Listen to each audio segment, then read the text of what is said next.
Hi, this is the singer-songwriter, the anonymous singer-songwriter from the fictional rock and roll band, The420Four.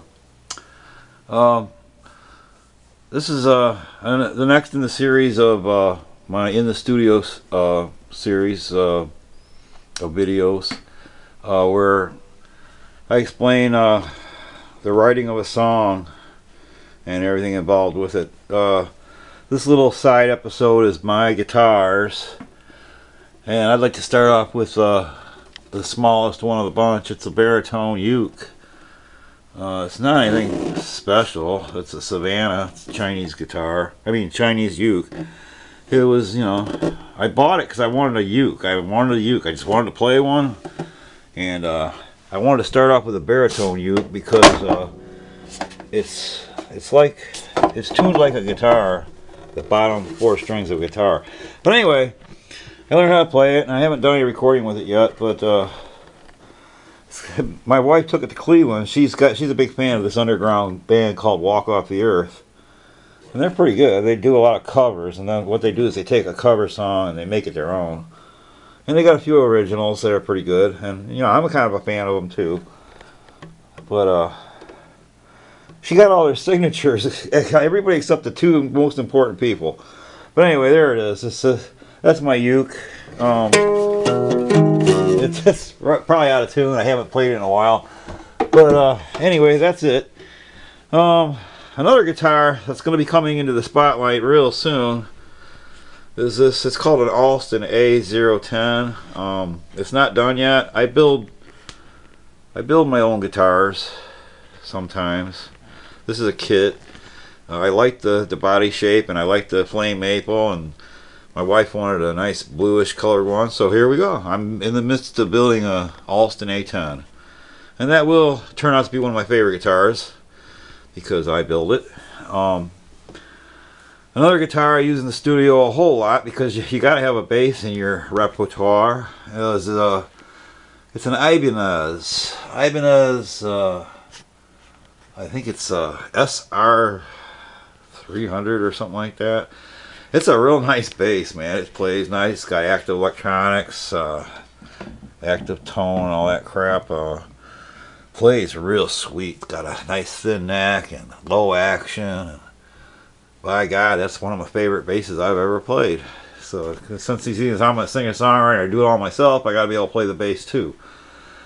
Then another guitar I like to play a lot is I found this in a music store, sitting there all forlorn, broken. It's an Epiphone Gibson.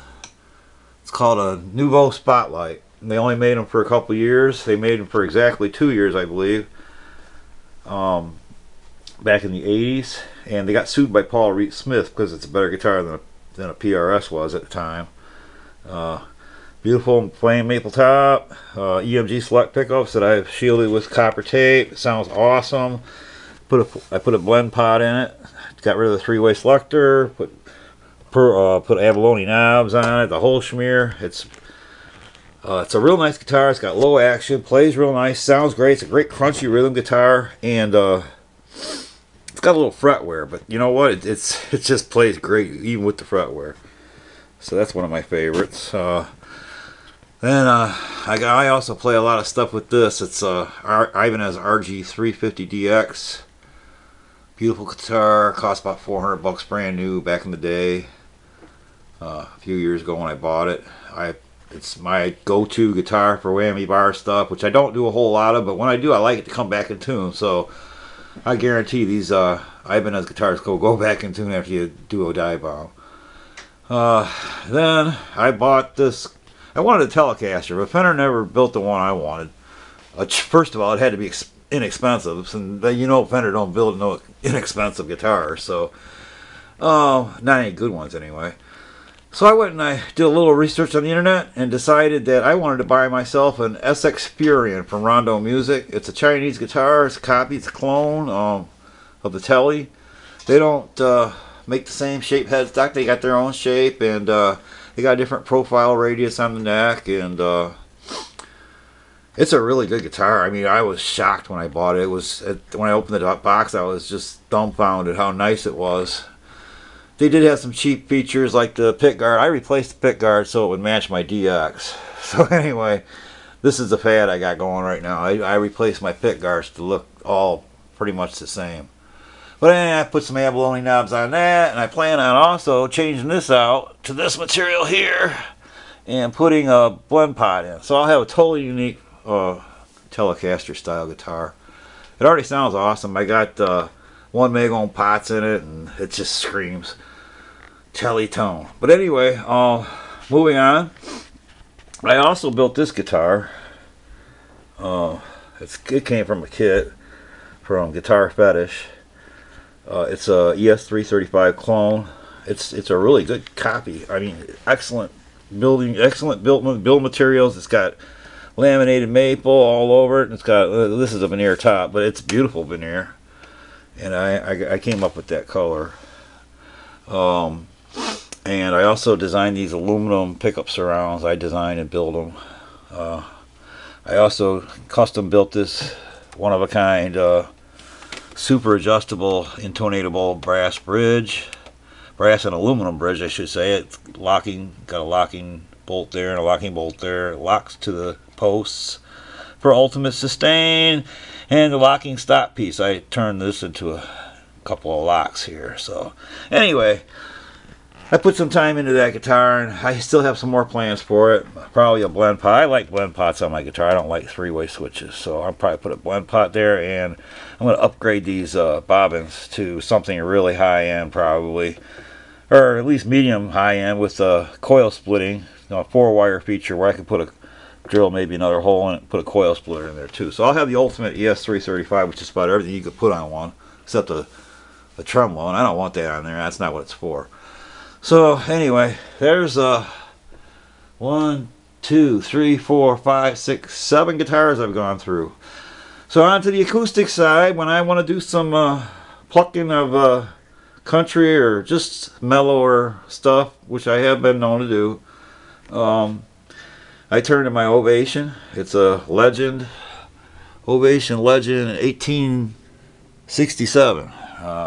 Not a cheap guitar. Got active electronics in it. It's got a transducer pickup, real low action. It's a really nice guitar. It's not my favorite guitar, but if when I need an acoustic sound, there it is. And for my other acoustic stuff, I bought this. This is my first guitar that I bought years and years and years ago. Probably 12 or 13, maybe 15 years ago. It's got a belly on it from all the tension. It's a 12-string. I just recently redid it, took the bridge and made a new aluminum bridge for it, and a nice aluminum nut up there. And I lowered the string height because the belly was taken over and it was way up high. So I got rid of all the shims under the bridge. It plays like a dream now. It's a sweet guitar. Back to where it was, and of course I put white pearloid pick guard on it, just like that one and that one and that one. And anyway, that's my guitar collection. That's what I play when I'm making a song. I'm kind of partial to the two that I built, this one here and this one here. I haven't really played it much yet. I haven't played it plugged in at all, but when it was before I started doing the finish work on it, I had it all wired, or I had it all strung up, and it sounded great with the strings on. But anyway, that's my guitar collection. That's what I use when I'm recording, and that's what's probably some of these guitars will be used on this new song that I'm working on. Hope you enjoyed the tour of my guitar collection. Well, along with any guitar collection, you gotta have an amplifier. I mean, like it or not. This is an old amp. I've had it for eons. I had it almost as long as I had my 12-string guitar. It's a Fender Princeton Chorus. I believe it's an 80s model. My son-in-law borrowed it for a while and busted off one of the knobs, but fortunately it busted off in a good place. The gain, I believe the gain was all the way up when it busted off, so if I go to switch to my gain channel, I got all the gain I need, and that's all I gotta do is mess with the volume.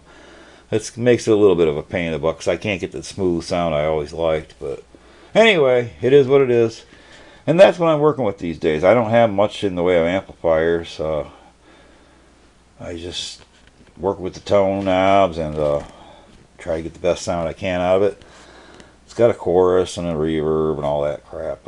It's got nice sends, and I don't know. I'm as far as guitar tone goes, I like to try to get it with the guitar and the knobs on the amp. I also use something called a tube amp, Tube MP Studio. It's a preamp made by Art. It's got one little 12AX7 tube in here, and really nice comprehensive control considering, you know, what it is. And that warms it up. I could actually get some really good overdrive sounds out of that. And that's pretty much what I use this one for. I can use it for other things, vocals and whatever, but I have another one for vocals right down there. So anyway, that's pretty much my entire guitar rig. If I want some crazy delay thrown in, I got this ancient grungy sounding PV Ultra Verb, and I can get some crazy delays off that thing. But as far as guitars and amps go, that pretty much covers it. I don't even own a bass amp. I just go direct through my tube amp. So when I want some bass sounds, I mess around with the tone and volume there, and with the overdrive and, you know, whatever gain functions on this. So that's pretty much it for the guitar section of this video series. Now when I need some keyboards, I can't get by without some string sounds. Sometimes I like orchestral stuff in my songs, even if it's a rock song. I tend to put violins and stuff in it. I don't know why. I'm just not into that thrash heavy metal sound. I like to make a composition out of things. But I bought this Alesis QS 7.1 a while ago. I've kept it. I like it. I wouldn't trade it for the world. It does everything I need it to do. It doesn't have a sequencer built in, but I don't need one because I have a sequencer on my computer. But it has a lot of buttons and a lot of sounds. Good strings. I think this thing was known for its string sounds back in the day. It's kind of old and outdated, but it does what all I need it to do is give me some orchestral sounds. And then just for S&G, I got this old Kimball organ. It was a gift from my mother-in-law. She quit playing when she fell ill. Her kidneys quit working and stuff. And I just polished her up the other day, and who knows, I might find a use for it soon. I've never played it on any of my songs, but I'm itching to. So someday we'll hear some grungy old Kimball organ on one of my compositions.